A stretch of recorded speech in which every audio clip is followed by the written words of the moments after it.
World's best-selling computer ever.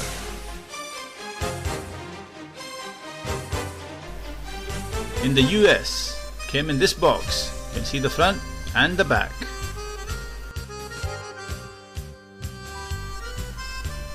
And in the UK, the box, the back of the box, and the computer in its polystyrene foam. The Commodore 64, made in 1982. The bread bin. This is the design carried over from the VIC-20.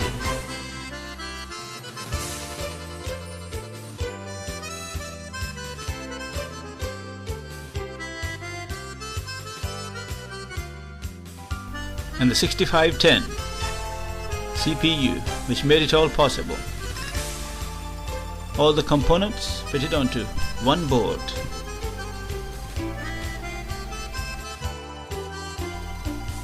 This is the 1530, made for the C64 and the monitor,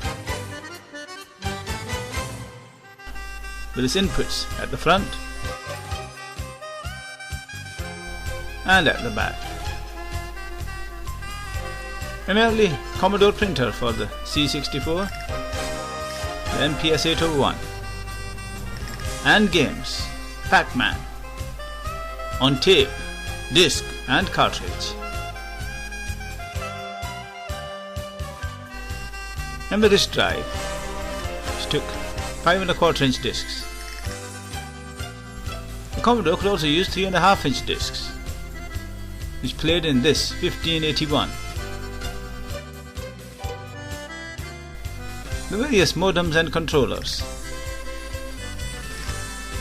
The Commodore 64 modem, the VIC modem 1600. This is the mouse, the 1351. The power adapter was changed shortly afterwards, and the function keys too changed to a grey.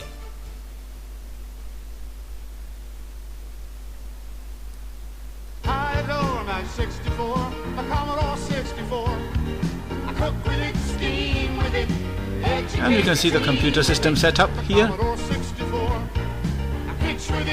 with all its wiring.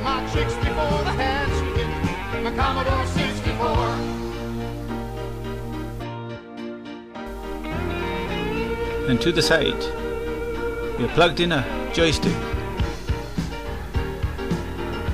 and a power adapter plug. You can turn it on.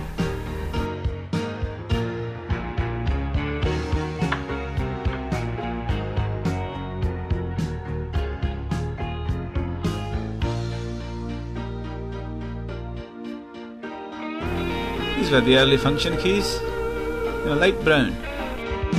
I adore my 64, a Commodore 64. Always turn the computer off when you're plugging in or pulling out the cartridge, so you won't blow any chips.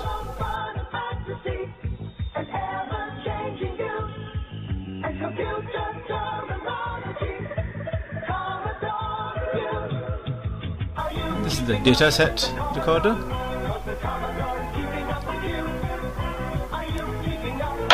Insert the tape. The game is called Infiltrator.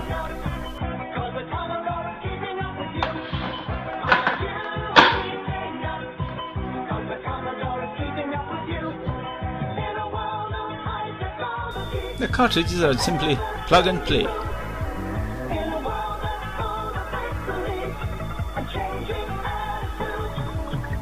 The game needs no loading. This was the popular method, and it allowed Commodore to compete with Atari.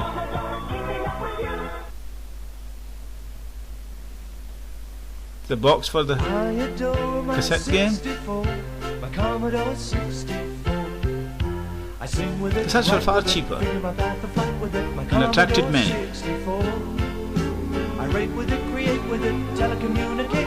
It's a standard tape recorder, except it has a small digital circuit inside. My 64, my Commodore 64.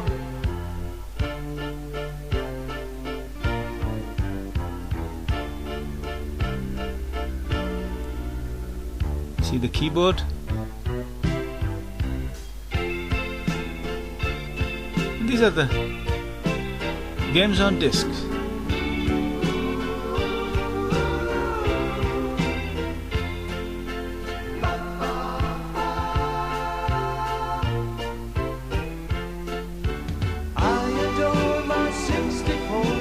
As disc drives became cheaper, more and more games became available on disc. See Pac-Man and Superman.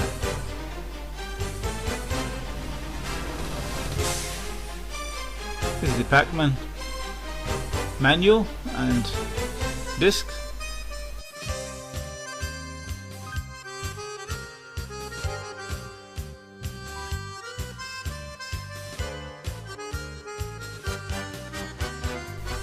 And the 1541 series disc drive was introduced especially for the C64.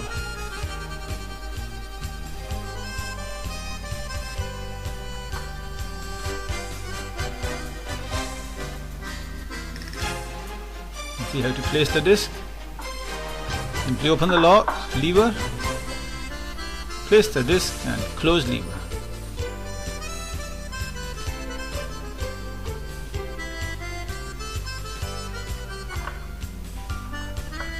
Commodore began a price war against the Sinclair machines and the Atari machines, with major price cuts and cashback schemes against the Sinclair.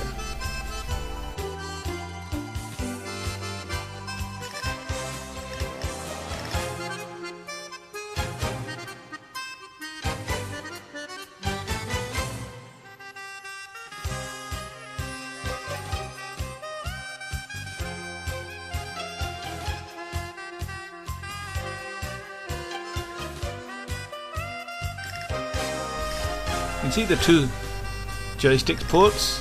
The VIC-20 only had the one joystick port. And the power plug is plugged in, and at the back we can have a look at the various sockets.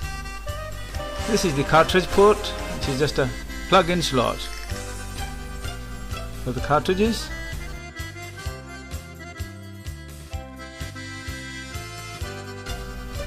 You can see an aerial adjustment screw on the left and the aerial socket is on the right. Monitor output and the serial port to the right of it. And next to that the tape port.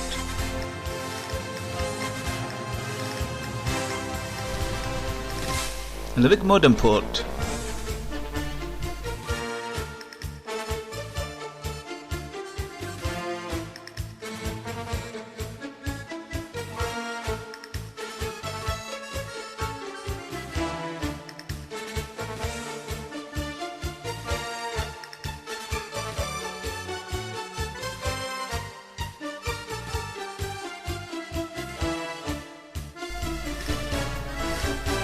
This is the back of the disk drive. There's an on-off button and a socket for the power plug, and a socket to connect the serial cable to the C64. The spare socket, which has interface on it, is for connecting a printer via the disk drive.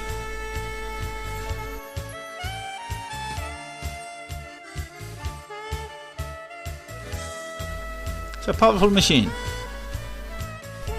The 6510 CPU running at 1 MHz.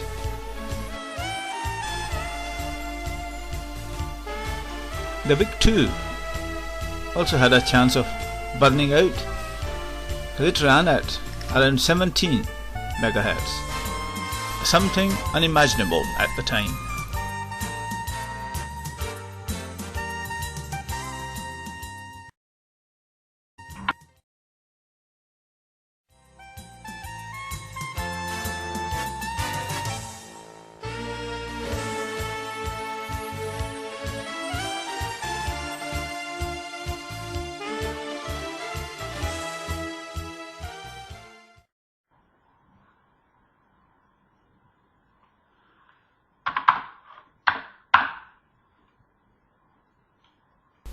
If we type in load and return on the keyboard, which is a QWERTY keyboard, the computer asks us to press play on the tape.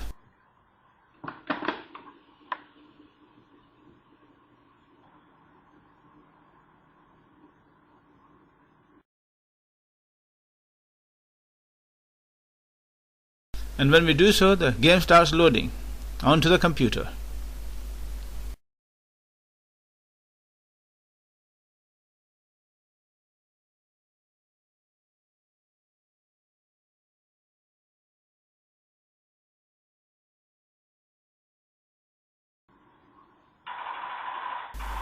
This is my top secret mission.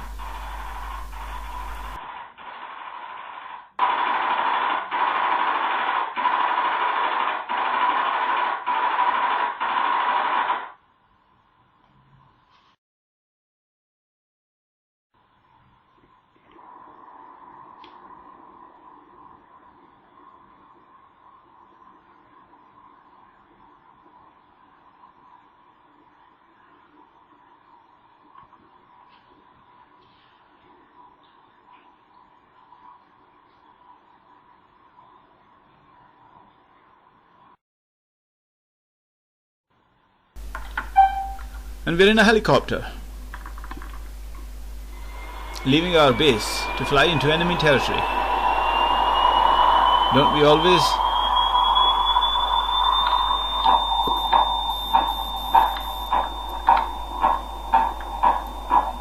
Once the rotor speed reaches the required level,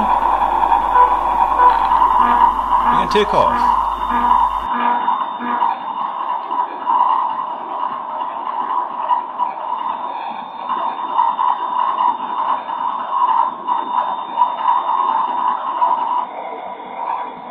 And this one is part of the early flight simulators and our fascination with them.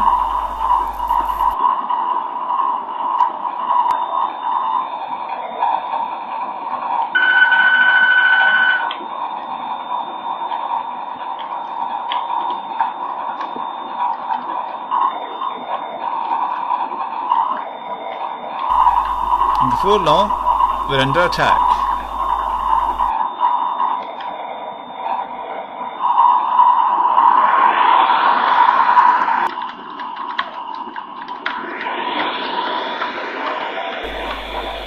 Uh-oh.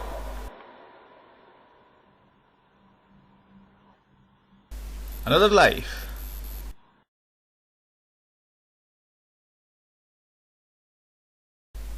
So if you plug in the cartridge and switch on,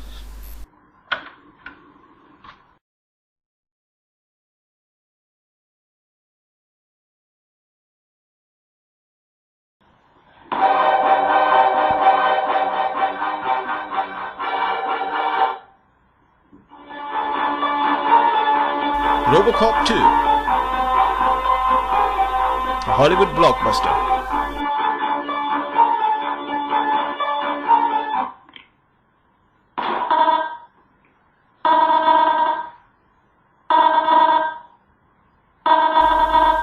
These are the instructions for the game.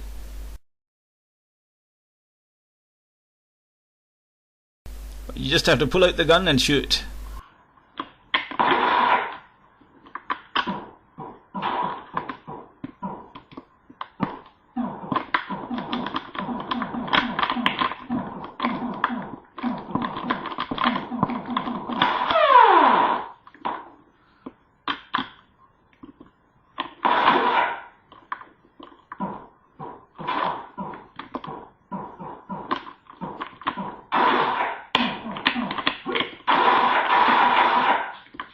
There, that's done it.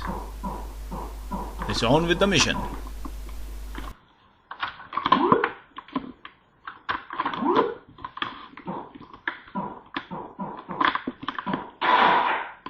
Let's see something over there.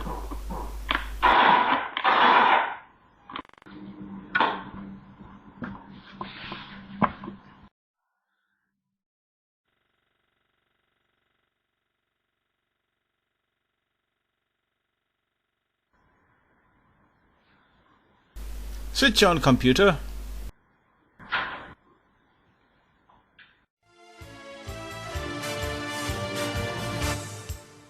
This is the Commodore 1541 version 2.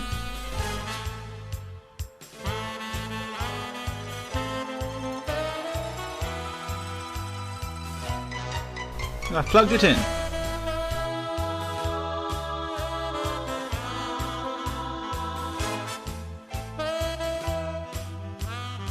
These are the indicator lights at the front.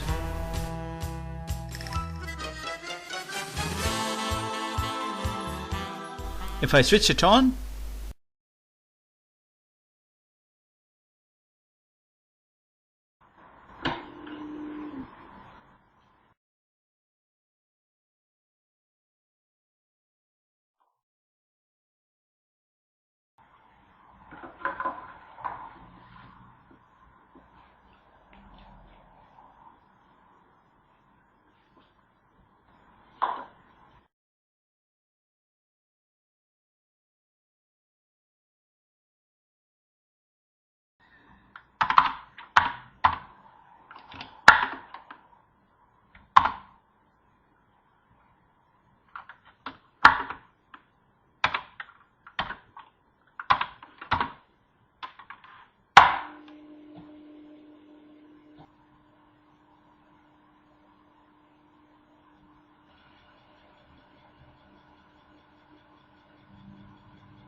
the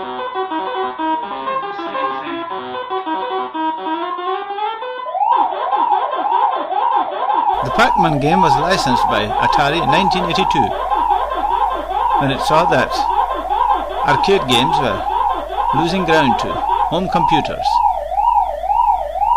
Commodore introduced it for their Commodore 64 in 1983.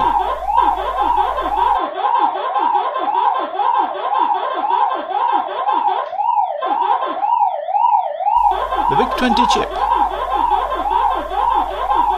version 2. It was far superior,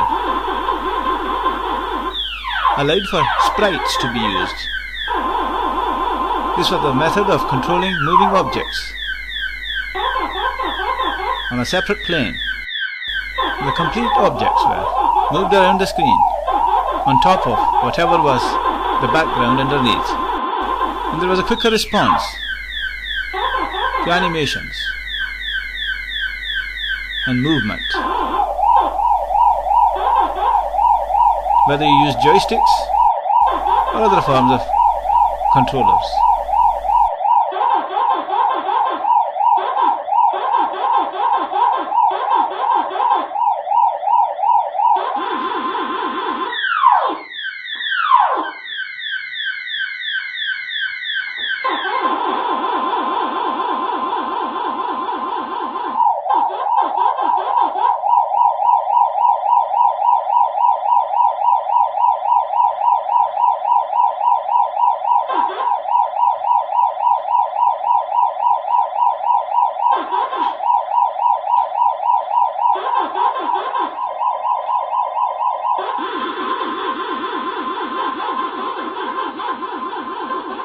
No, I've done well, and I'm going on to the second level.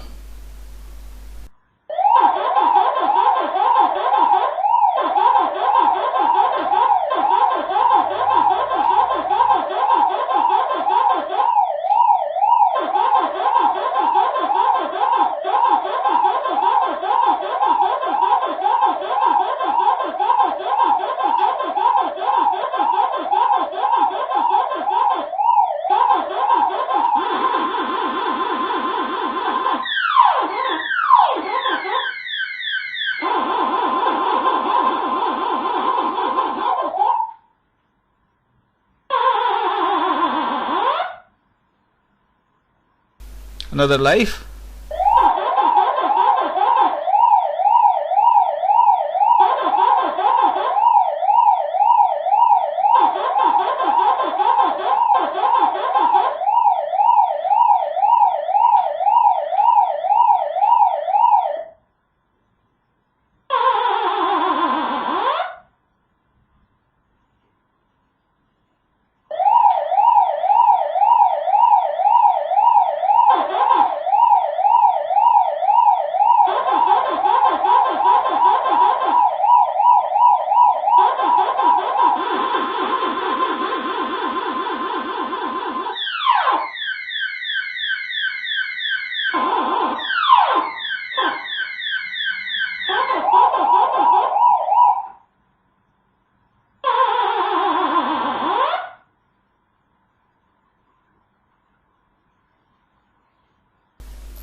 And this is an early brochure from August 1982.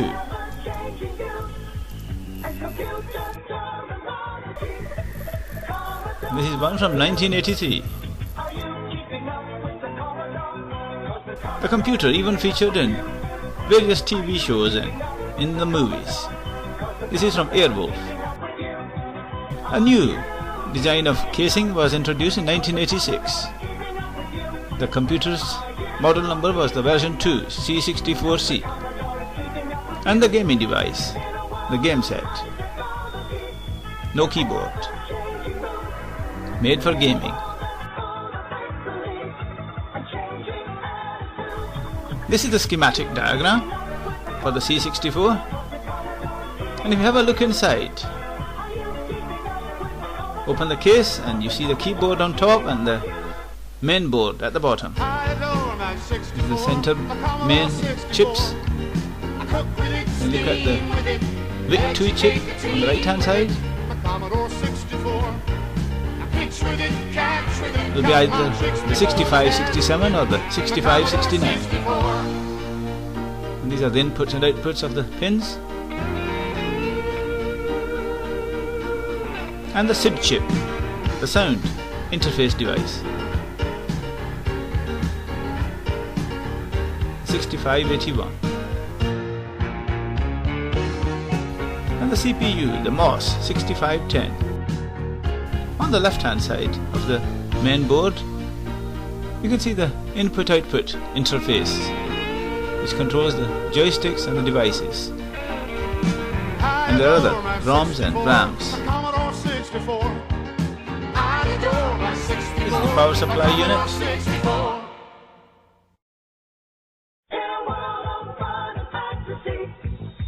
In 1984, there was a total failure to impress.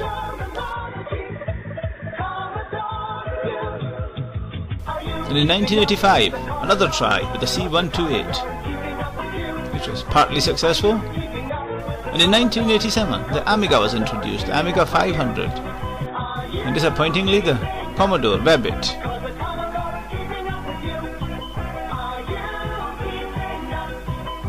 But Commodore 64 users stuck with their machine.